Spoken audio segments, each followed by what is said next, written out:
Think about how we used to value flaws in media. A grain in film, static on a tape recorder, the soft blur of a hand-drawn sketch. These were signs that something real had passed through them. But what happens when those same flaws are generated by algorithms, not as mistakes, but as deliberate design choices? We're being sold authenticity, not because it exists, but because we've been conditioned to recognize these patterns. And now they can be mass-produced. Benjamin wrote about how mechanical reproduction strips a work of art of its aura, that unique presence tied to tradition. But here's the twist. We've started to value the aura not as something original, but as something faked. Filters on social media don't make photos look real. They make them look like they were taken in another era, when being real meant having flaws. The algorithm doesn't copy nature. It copies our nostalgia for authenticity.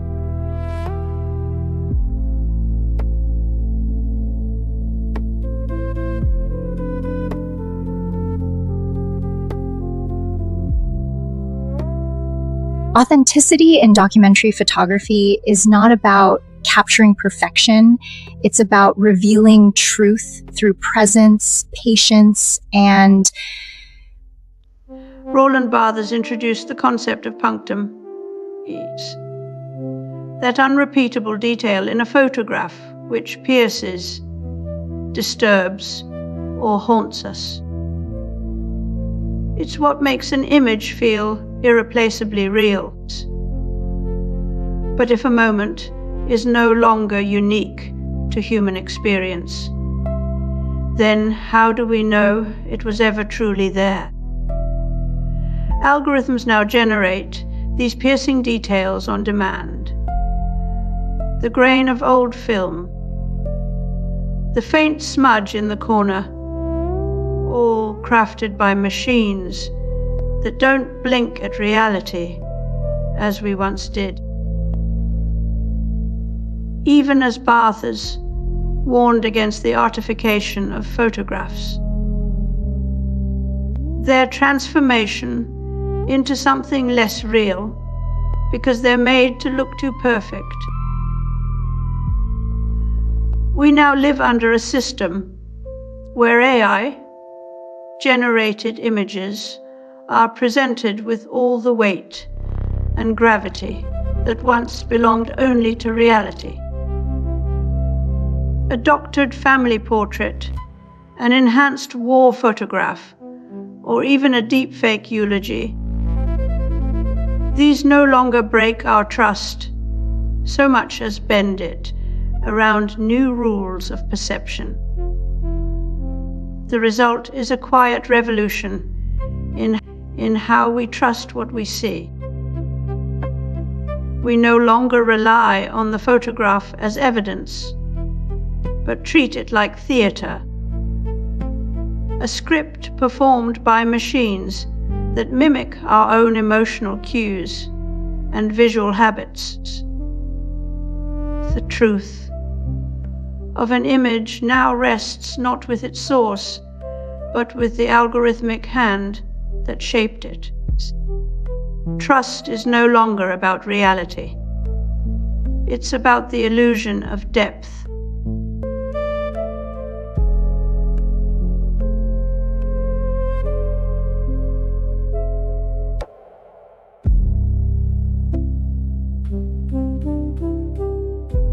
We trust what feels human, even when it isn't. A digital voice assistant with a subtle lisp, or an AI-generated Instagram photo with grainy edges. These are not defects, but deliberate choices. They exist to mimic the irregularities we associate with authenticity. The illusion is no longer accidental, it's engineered. We've built trust factories in codes, where every stutter and smudge is calculated to pass as us. Just this week, headlines revealed the Pope condemning AI while students in classrooms booed similar speeches. They don't fear what it replaces. They fear being unable to distinguish between us and them. A new kind of authenticity arms race has begun. Schools now use AI handwriting tools that simulate pressure shifts and ink blots on scanned exams. If you can't tell the difference, how do you know who's thinking at all? What we hear in that footage confirms how long this game has been afoot. The illusion of life in circuits. Early engineers didn't just code logic gates. They coded for us to notice them less.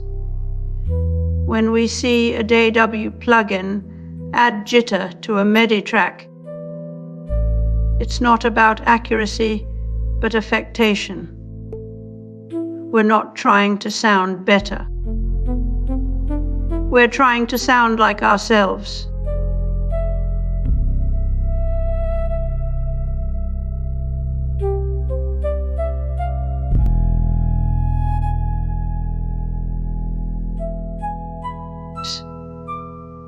Neil Postman warned that in Technopoly, truth is no longer a matter of perception, but productions.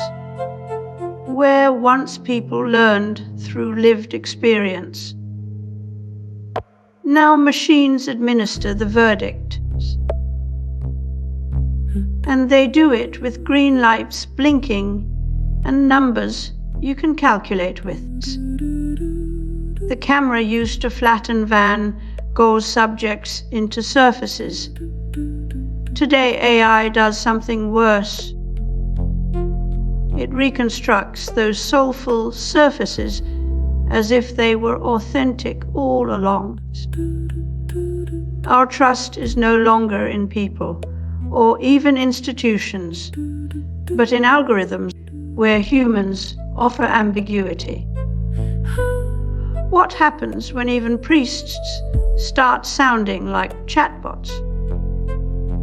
When students can no longer distinguish between original scripture and synthetic commentaries, the line dissolves. What Postman feared, the erosion of epistemic boundaries, isn't abstract anymore. It's happening in classrooms, seminaries, social media, and boardrooms.